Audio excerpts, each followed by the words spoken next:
Welcome to the Savage Nation. The real question for you today, as I can see it, is should America still care about Israel, and why? I know it may be a shock to some of you to even ask the question, but there's an awful lot of talk about Iran, Israel, and America. But why are we focused so heavily on Israel? Well, I think it's because Obama has clearly turned his back on Israel. That's why Romney went there. But the issue really is, should we still care about Israel as much as America once did? It's a little long in the relationship for us to embrace Israel wholeheartedly without any questions. That's number one. Number two, it seems to me the Israeli economy is doing better than ours is. Maybe they should bail us out. Maybe we should get aid from Israel rather than the other way around.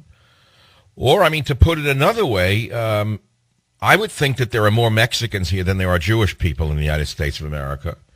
You could say that the United States should be more concerned about Mexico than about Israel, if you actually think about it. This is not to say I think we should abandon Israel. I didn't say that at all. Don't misinterpret me. But what is this obsession with Israel? Now, I know that we have cultural ties, emotional ties. We know that. But we have cultural and emotional ties with many countries. We have cultural and emotional ties certainly with Italy. We have cultural and emotional ties with Mexico, with Germany, with Britain. Well, they're not facing an existential annihilation as Israel is, so that's definitely an argument for worrying about Israel. But really, how much can we worry about our dear friend Israel when we ourselves are a basket case? I have a chart here that I saved. Hold on a minute. I saved this from February 23rd, 2012. Which says that America's per capita government debt is worse than Greece. Did you know that? The per capita government debt in America is worse than that of Spain, Portugal, France, Greece, Italy, and Ireland. We're at $44,215 each or more than that. So how can we bail anybody out? How can we carry Israel on our back?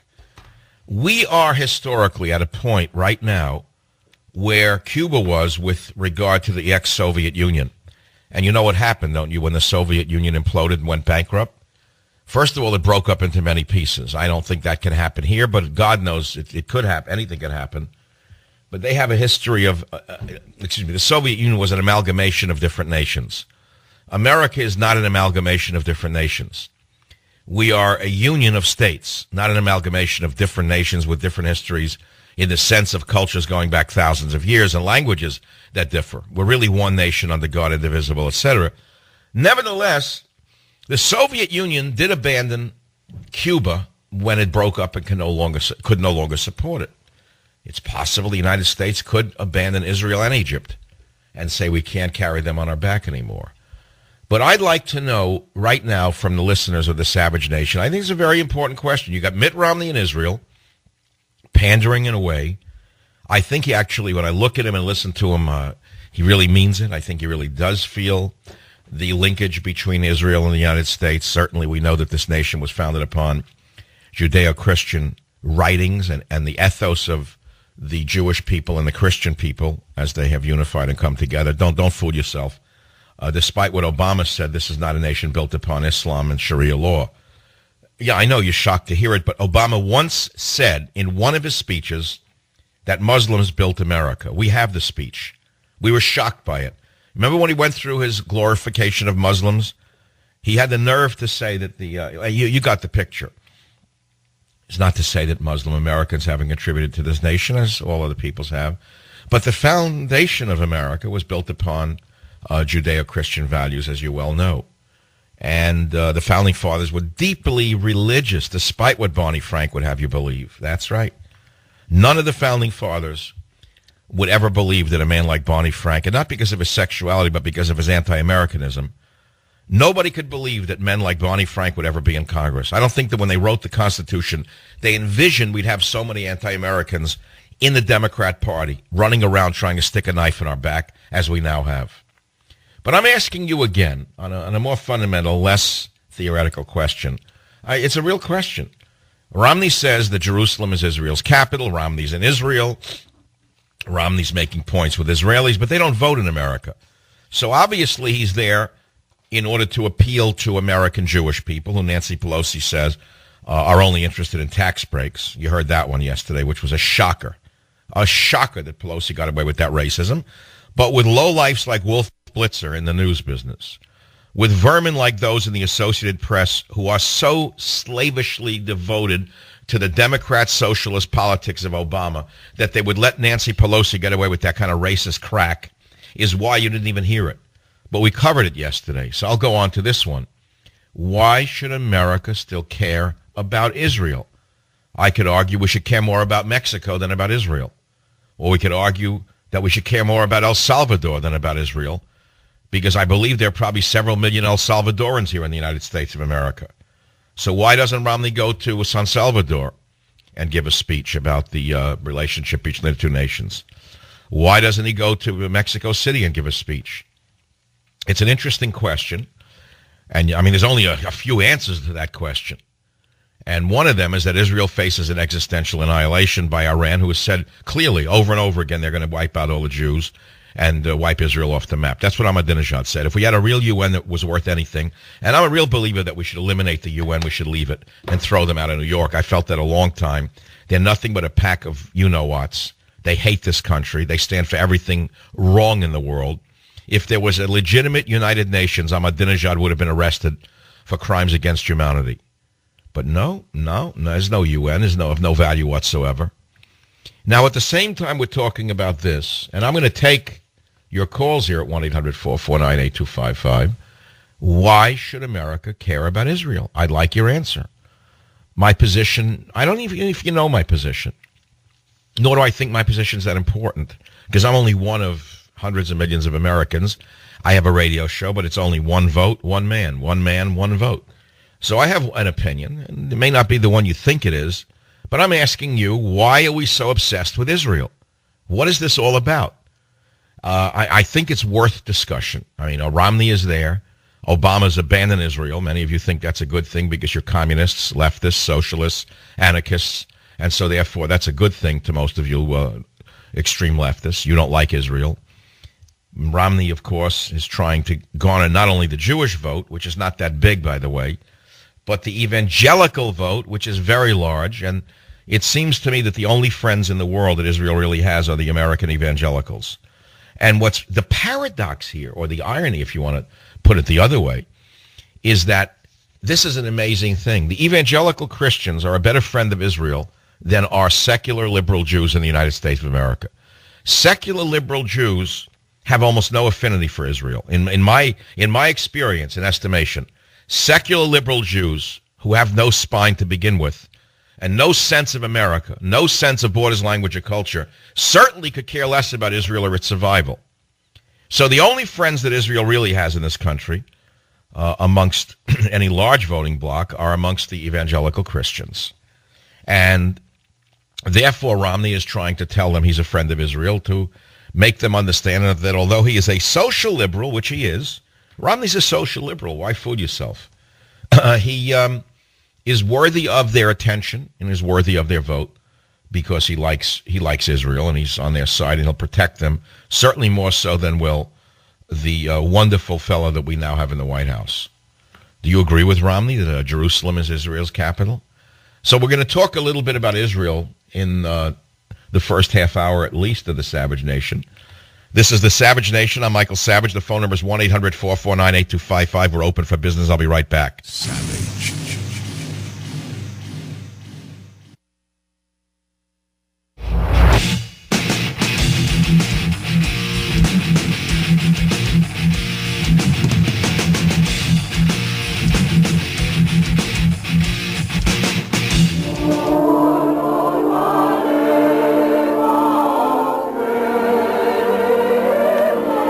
At the risk of your displeasure, Savage Nation, I mean, it's a somber question. I mean, we've got an existential threat from Iran saying they're going to wipe the Jews off the map.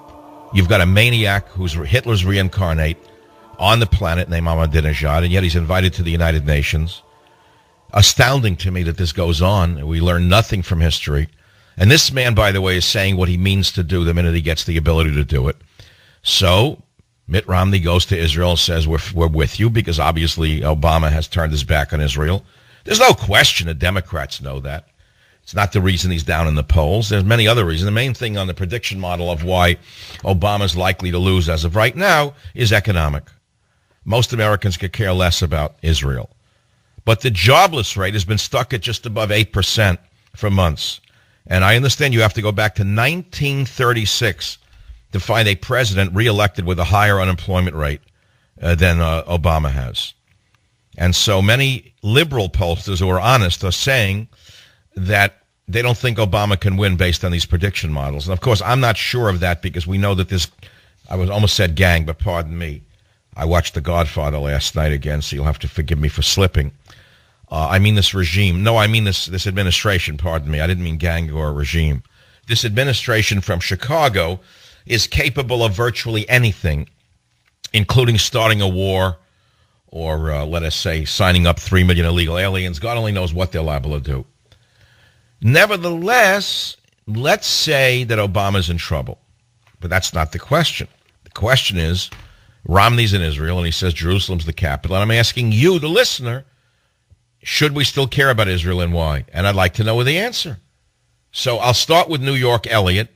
A lot of New York calls because apparently the biggest support for Israel is still found in New York City.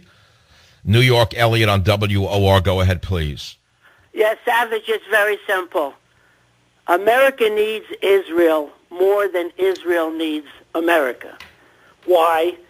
Because God judges the nations according to the way they treat the Jewish people entrusted to their care. Wait a minute. We are our brother's keeper? You mean we have a lifetime liability to take care of Israel?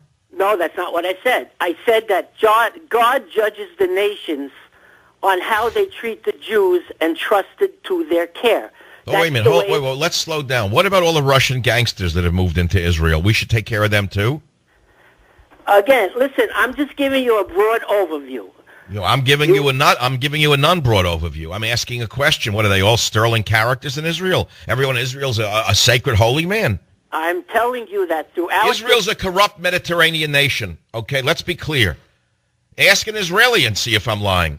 Israel is a corrupt Mediterranean nation.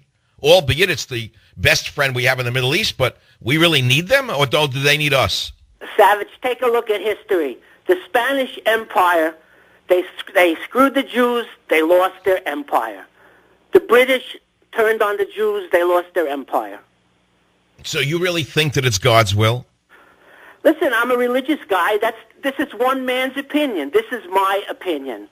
If you watch, if America dumps the Jews, you'll see how fast America is going to be gone from the world scene. America is the new Rome. Let's see, if how they're going to be. Well, that's a pretty powerful statement, Elliot, to believe that our future hinges upon the tail. I mean, after all, Israel's not the dog; it's the tail. We're wagging Israel. Have it backwards, Savage. Israel is not the tail. That's the problem. You're looking at it backwards. So why don't you live? Wait a minute. If Israel's the Holy Land and the Promised Land, why do you live in the tail, not the dog? Because right now we're still in the diaspora. We're waiting for the Messiah to come. And when the Messiah comes, you're going to move where? To Jerusalem or Tel Aviv? No, not necessarily. When the Messiah comes, you'll still be able to live wherever you want, but it'll be a new world. And who is the Messiah? I don't know if I knew that. Well, last I got a laugh out of you. I didn't know who I thought I had a real fanatic on the phone. I got a chuckle out of you. I got frightened for a minute. I thought I had a nut here. I'm not a Bible thumper. I'm not a fanatic. I'm just telling this is one man's opinion. That's the way I view the world. I'm not saying that I disagree historically in what you said, but I don't know if you can tie the abandonment of Israel to the fall of the nation. Well, that's the way that's the Jewish way of looking at the world. Yeah, but that's kind of ethnocentric, isn't it? Ethnocentric. Again, it's not. It's very ethnocentric. Do you think that somebody from Kansas thinks of that in the same way? Someone from Kansas whose son is in the military thinks about Israel the way you do? Yes. I'll tell you why. About 35 years ago, I used to travel all around the country. I was a traveling salesman, and I had a beard, and I used to go around. I had a suit and a hat, and I was in Kansas, and I was in Omaha, and I was in all these all these crummy places. And let me tell you, I would go into a store, and they used to be, they used to treat me so grandly because they believed that by being nice to me, that God was going to bless them. Did you sell a suit, a kite, and a gabardine? I mean, no, I mean, like I had a, but no, I mean not like a Satmar, but I mean I had like a conservative suit with a beard and a hat. All right. I don't know if you're pulling my leg. I don't know who that is. Sounds like Howard Stern on Laughing Gas. Who was that? Howard Stern on Laughing Gas? Was that Glenn Beck with a sweater over his face? That wasn't a guy. Come on. It was a good call. He had me on the run for a while. It sounded like Glenn Beck because Glenn Beck's ego is so big right now. You know what I don't understand about Glenn Beck, as a side note? How could someone who's a high school dropout run a university, the Glenn Beck University? Can anyone explain that to me? Can a high school dropout run a university? I guess in America, anything is possible. In America, the streets are paved with yolds, not with gold. I'll be right back. The phone number is 1-800-449-8255. Chinese or Italian? I'm not sure tonight. That's all I'm thinking about. 7.